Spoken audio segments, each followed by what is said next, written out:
Yesterday afternoon, Janet Yellen appeared in front of the Senate as part of her confirmation for the role of Treasury Secretary in Joe Biden's administration. Now, just in case you don't remember or you don't know who Janet Yellen is, she's the former Federal Reserve Chair. She was the one before Jerome Powell. So this obviously means that her words do carry weight, and she should ease into the position pretty quickly, having worked closely with people in this sort of role before. So let's see what the incoming Treasury Secretary had to say. When economists look back on the pandemic, I expect they'll conclude that Congress's actions averted a lot of suffering.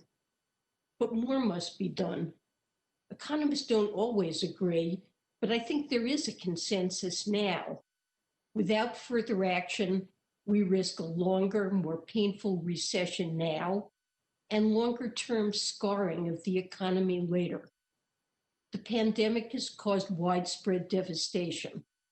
Whole industries have paused their work. 18 million unemployment insurance claims are being paid every week. Food bank shelves are going empty. The damage has been sweeping.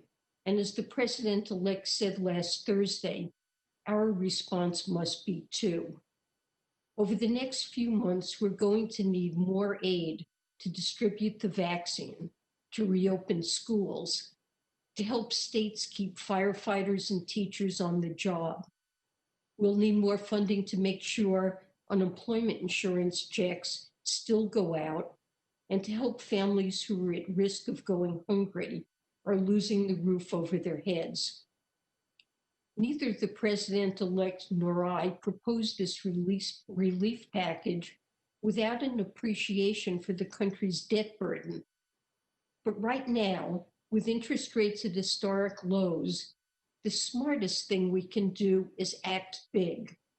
In the long run, I believe the benefits will far outweigh the costs, especially if we care about helping people who have been struggling for a very long time.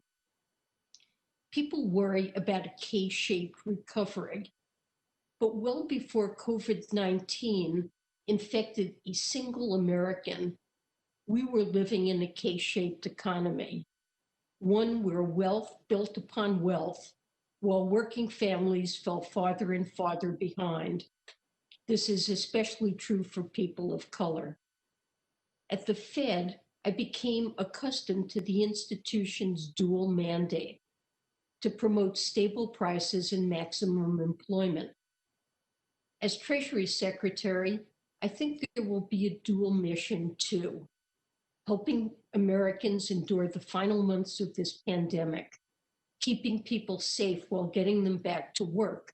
That's our first task. But then there's the longer term project. We have to rebuild our economy so that it creates more prosperity for more people and ensures that American workers can compete in an increasingly competitive global economy. Members of the committee, these are very ambitious goals, and I know we will need to work together. You can count on me to do that in a bipartisan way. So essentially, she backs Biden's $1.9 trillion rescue package and has argued that now is the time to do it since interest rates are at record lows. Following the speech, she went on to answer questions from the committee, and she said that the Biden administration would not be pursuing a weaker dollar through exchange rate policies, and some of Donald Trump's policies on China would remain in place. Now, we actually covered some of that in our video yesterday, where we took a look at Trump's trade war legacy and how Joe Biden may take that forward. So if you don't know about it and you want to find out, take a look at that video from yesterday. But for now, thanks for watching, and we'll see you in the next one.